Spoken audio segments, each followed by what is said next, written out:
কাঁচের দেয়ালের ওপাশে কত রকমের ফার্নিচার সাজিয়ে রাখা হয়েছে। খাট, আলমারি, সোফা, ডাইনিং টেবিল, কি তাদের রূপের বাহার, কি জেল্লা! চোখ ঝলসে যাচ্ছে।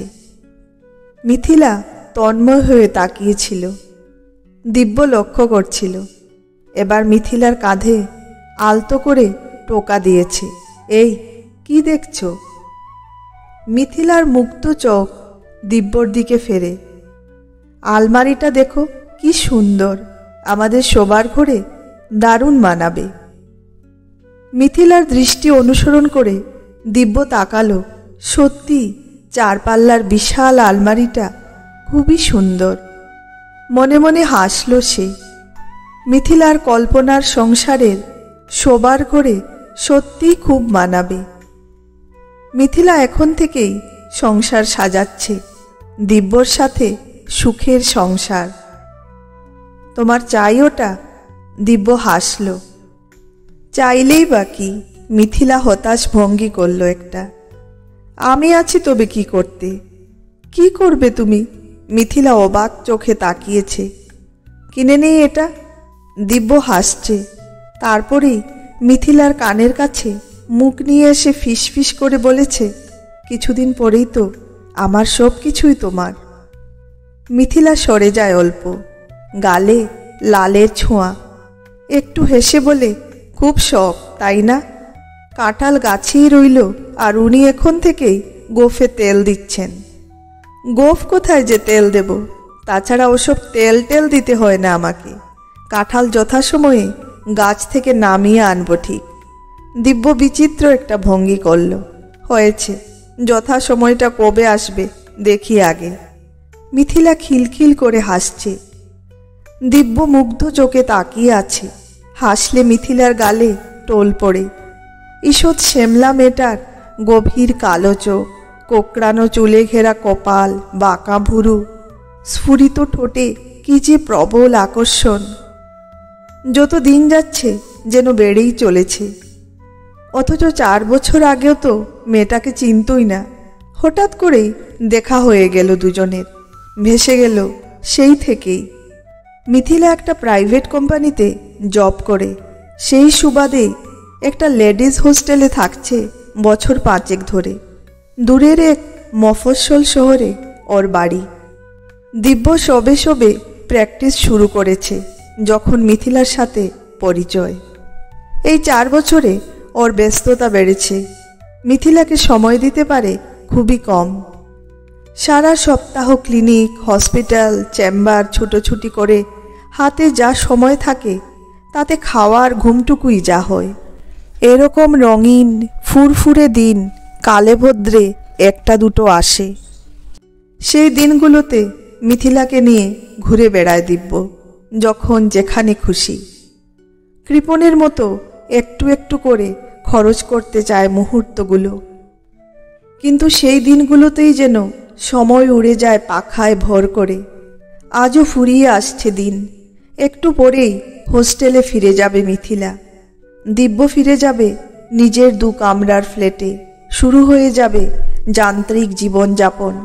রঙিন এই মুহূর্তগুলো তখন অলীক স্বপ্ন। এত প্রতিকূলতা সত্ত্বেও মিথিলা যে কি করে 4 বছর ধরে দিব্যর সঙ্গে সেঁটে আছে ঈশ্বরই জানেন। এতটুকু সময় দিতে পারে না ওকে। সারাদিনে একবারও কথা বলার সময় থাকে না। রাতে কথা বলবে সেটুকুও হয় না। কখনো হসপিটালে ডিউটি থাকে, কখনো এত ক্লান্ত থাকে যে ফোন হাতে নিয়ে ঘুমিয়ে পড়ে। বুঝতে পেরে একসময় ফোন কেটে দেয় মিথিলা। নরম গলায় হয়তো বলে গুড নাইট। ঘুমের ঘোরে দিব্য হয়তো বলে এভাবেই চলে আসছে দিনের পর দিন। শুধু মাঝে সাঝে পাওয়া এই রঙিন দিনগুলোই ব্যতিক্রম। মিথিলাকে হোস্টেলে পৌঁছে দিয়ে বাড়ি ফেরে দিব্য। দরজার সামনে দাঁড়িয়ে বেল টেপে। ভেতর থেকে টিভির আওয়াজ পাওয়া যাচ্ছে। মায়ের প্রতি সন্ধ্যার বিনোদন। দরজা খুলে দিয়েছে মা। কিরে, মেয়েটাকে পৌঁছে দিয়ে এলি? হ্যাঁ, জুতো খুলে শু রেখে ঢোকালো দিব্য। মা তাকিয়ে আছে এখনো। দিব্য জানে মায়ের এর পরের কথা কি হতে পারে। প্রতিবার মিথিলার সাথে দেখা করে ফেরার পর মা বলে, অনেক দিন তো হয়ে গেল, এবারে মেয়েটাকে ঘরে আনার ব্যবস্থা কর। দিব্য তো তাই চায়, অনেক দিন হয়ে গেল, এবারে সত্যি মিথিলার বাবার সামনে গিয়ে দাঁড়ানোর সময় হয়েছে। কিন্তু মিথিলার বড্ড ভয়, ওর বাবা নাকি এই সম্পর্কে রাজি হবেন না। তিনি ভয়াবহ গোঁড়া, যদিও দিব্যর বিশ্বাস সেরকম কিছুই হবে না।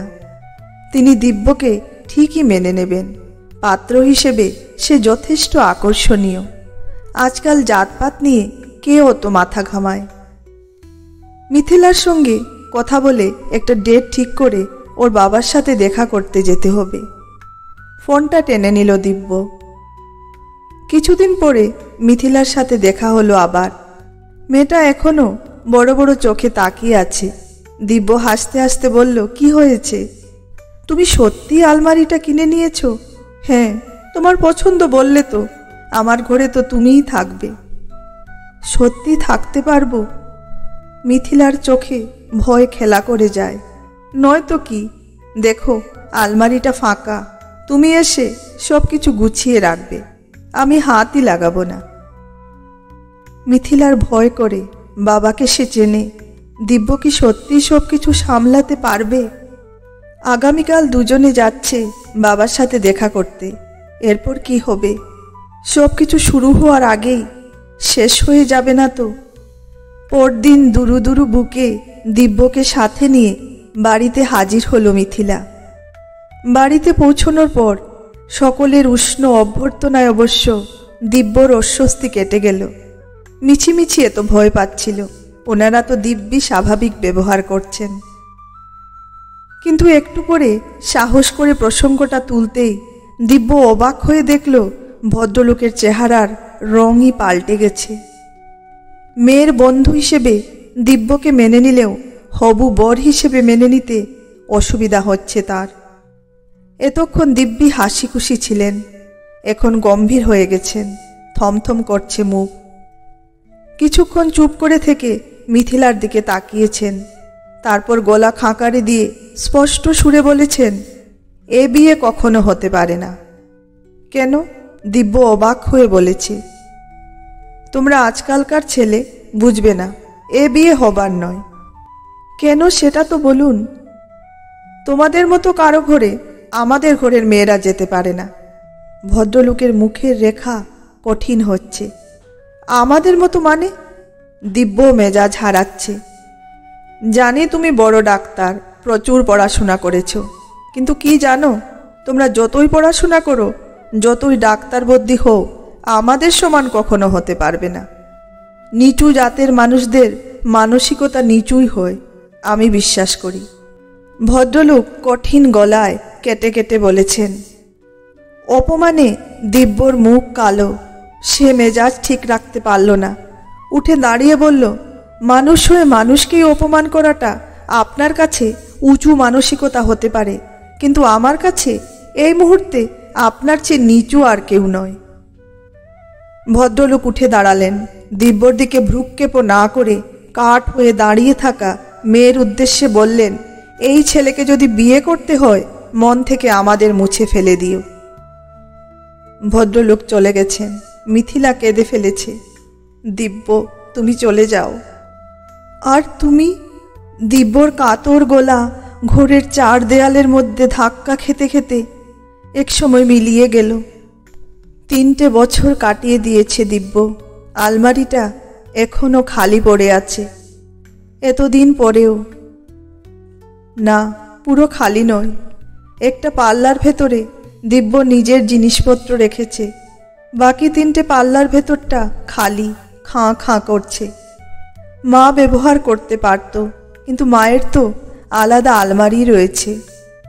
যতবার আলমারিটাতে চোখ পড়ে দিব্যর মনে পড়ে যায় একটা শুরু না হওয়া সংসারের কথা, একটা ভেঙে যাওয়া স্বপ্নের কথা, জীবনে না মেলা এক হিসেবের কথা। সশরীরে উপস্থিত না থেকেও ওর মনের পুরোটা জুড়ে এখনো মিথিলার বাস। সেই অভিশপ্ত দিনটির পর মিথিলার সঙ্গে আর যোগাযোগ করতে পারেনি। চাকরিটাও ছেড়ে দিয়েছিল মেয়েটা। শুধু একটা মেসেজ এসেছিল, আমি পারিনি দিব্য, লড়াই করতে পারিনি, আমি বড্ড ভীতু, ক্ষমা করে দিও আমাকে। সেই শেষ যোগাযোগ। পরে আর কোনোভাবেই ওর সাথে যোগাযোগ করতে পারেনি। সমস্ত যোগাযোগ ছিন্ন করেছিল মেয়েটা। একেবারেই যেন উবে গিয়েছিল দিব্যর জীবন থেকে। ও কেমন আছে, কিভাবে আছে জানতে পারেনি কিছুই। প্রচণ্ড অভিমানে একসময় নিজেকে সরিয়ে এনেছিল দিব্য। ধরে নিয়েছিল জাত খোয়ানোর ভয়ে তড়িঘড়ি বিয়ে দেওয়া হয়েছে মিথিলার। কিন্তু মেয়েটা একটুও লড়াই করতে পারল না। পালিয়েই তো আসতে পারত দিব্যর কাছে। নিজের সবটুকু দিয়ে আগলে রাখত ওকে। একটা দীর্ঘশ্বাস ফেলে বিছানা থেকে নামল দিব্য। মা গম্ভীর মুখে চা নিয়ে এসেছে। আজকাল মা খুব রেগে থাকে, হাজার বলেও ছেলেকে বিয়েতে রাজি করাতে পারছে না। মা কি করে বুঝবে মিথিলার সাজাতে চাওয়া সংসারে অন্য কাউকে কি করে ঢোকাবে দিব্য? যে আলমারিতে শুধুই মিথিলার অধিকার ছিল, সেখানে অন্য কারো জিনিসপত্র ঢোকাবে কি করে? চেম্বার সেরে ফেরার পথে শপিং মলে ঢুকেছিল দিব্য। আগামীকাল মায়ের জন্মদিন, কিছু একটা গিফট কিনবে। অনেক ঘুরে ঘুরে একটা সুন্দর হাতঘড়ি, একটা পারফিউম আর একটা হ্যান্ডব্যাগ কিনে পার্কিংয়ের দিকে এগোতে গিয়ে চমকে উঠল। পা যেন জমে গেল মাটিতে। সামনের সি গ্রিন গাড়িটা থেকে নেমে এসেছে যে মেয়েটা, ওকে এখানে এইভাবে দেখবে স্বপ্নেও ভাবেনি। অনেক কষ্টে পাথর হয়ে যাওয়া পা দুটোকে টেনে নিয়ে গাড়ির আড়ালে গিয়ে দাঁড়ালো দিব্য। গোলাপি ওড়নায় ঢেউ খেলিয়ে হাসি মুখে হেঁটে যাচ্ছে মিথিলা। এই 3 বছরে ও আরও সুন্দর হয়েছে। দিব্যর বুকে কাঁটা ফুটছিল, তীক্ষ্ণ যন্ত্রণা হচ্ছিল, নতুন করে রক্তপাত হচ্ছিল পুরনো ক্ষত থেকে। অপলক চোখে দেখছিল মিথিলার পেছনে হেঁটে যাচ্ছে বছরখানেকের বাচ্চা কোলে এক সুপুরুষ। আর একটু আড়ালে সরে গেল দিব্য। আজ আর মিথিলার মুখোমুখি হবার প্রয়োজন নেই। হয়তো দিব্যকে দেখলেই মিথিলার মুখের হাসি নিভে যাবে। নতুন করে মনে পড়ে যাবে সাজাতে চাওয়া সেই সংসারের কথা। কি দরকার? যে যন্ত্রণা ও ভুলতে চেয়েছে সেটা নতুন করে জাগিয়ে দিয়ে লাভ কি? মিথিলা ভালো আছে, ভালো থাক। কোথায় থাকে ও এখন? হয়তো দূর কোনো শহরে, অথবা দূর কোনো দেশে। যেখানেই থাকুক ভালোই আছে, এইটুকু জানার বড্ড প্রয়োজন ছিল। মিথিলার ভরা সংসারে আজ দিব্যর আর কোনো প্রয়োজন নেই। এই প্রথমবার মনে হচ্ছে আলমারিটা আর ফাঁকা রাখা যাবে না। ফাঁকা জায়গাগুলো ভরাট করার সময় এবার এসেছে।